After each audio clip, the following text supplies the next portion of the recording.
For decades, farmers markets have been a central meeting place, a festival atmosphere where people come together to buy local and connect with others. But this year, in the midst of the COVID-19 pandemic, the scene at the markets is quite different.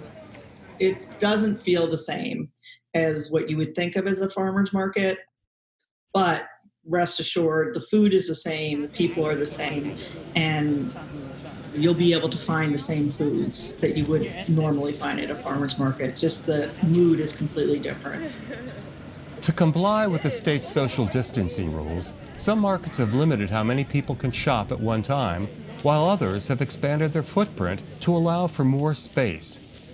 It's not the warm community feeling that you're used to. It's very spread out. All the shoppers are wearing masks. At most markets, there's an entrance and an exit. You're not going to see big piles of food. You're going to see food bagged up. Sometimes all you have is a sign saying what people have. Some farmers have placed an additional table between them and the customers. Many farms, like Black Rock Orchard in Carroll County, have quickly transitioned to online ordering, allowing customers to pay online, then pick up in person. Some markets even offer drive-through service, meaning you never have to leave your car. It's definitely been a learning curve, but it helps make things smoother and safer for everyone. We're pre-bagging a lot of the apples, and Emily has really been working hard on doing a pre-order system. So we're doing a lot of pre-orders. Here at the Waverly Market in Baltimore, farmers and customers like me are taking extra precautions to stay safe. We're all wearing masks at market. We're all wearing gloves at market. We kind of have to stay away from each other at market. Well, I can tell you, Dave, as soon as I walked up, I had my mask on. You said, "Hi, Al." You didn't have any trouble recognizing me. Morning, Al. How you doing today? You could say I'm a familiar face for the Hochheimers. We visited their farm back in 2017. Where my father started planting trees. You can't really appreciate the wide variety of fruit that we grow here in Maryland until you walk through a place like Black Rock Orchard in Carroll County. They're growing plums, peaches, pears, apples, all sorts of stuff to bring to the market every week.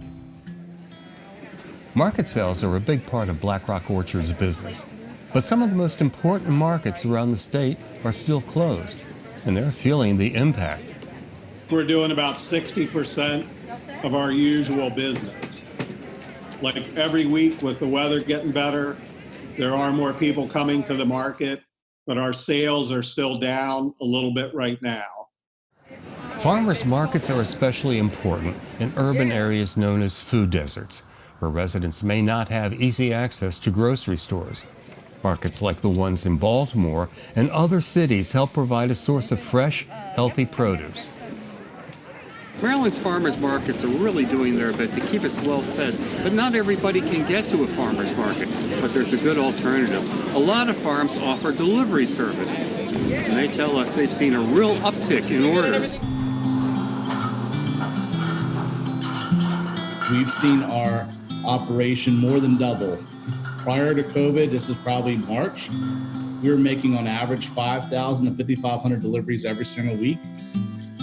Now a little over a month later, we're seeing our deliveries average closer to 9,600 deliveries a week. South Mountain Creamery is a 3,000-acre dairy farm in Frederick County that's been making home deliveries in the tri-state since 2001. But never had they experienced such a rapid growth in their customer base. We have a huge waiting list. We went from having 0 on a waiting list to now, as of this morning, it was like 6,400 people on a waiting list. To keep up with the demand, they've hired a dozen new drivers and purchased additional delivery trucks.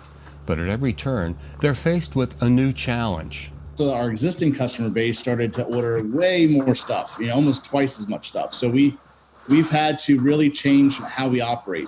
Normally, before the COVID, we would offer basically the entire farmers market delivered to your doorstep. Now we're having to alternate between a produce week and a meat week. The increase in business is also a win-win for the 150 other farms they partner with to sell produce, bread, and pantry items. But with the pandemic, it's hard to predict the changes that still lie ahead. That's one thing about this crisis that's the most difficult is there's so much uncertainty that you can only really make decisions for what's right today, not knowing what tomorrow's going to bring. If anything, the circumstances have caused Marylanders to appreciate local farms even more.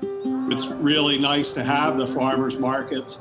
They can really get a wide variety of fresh local produce. And as long as they remain open, the farmers will be there. For the Local Buy, I'm Al Spoler. Joanne? Thanks, Al.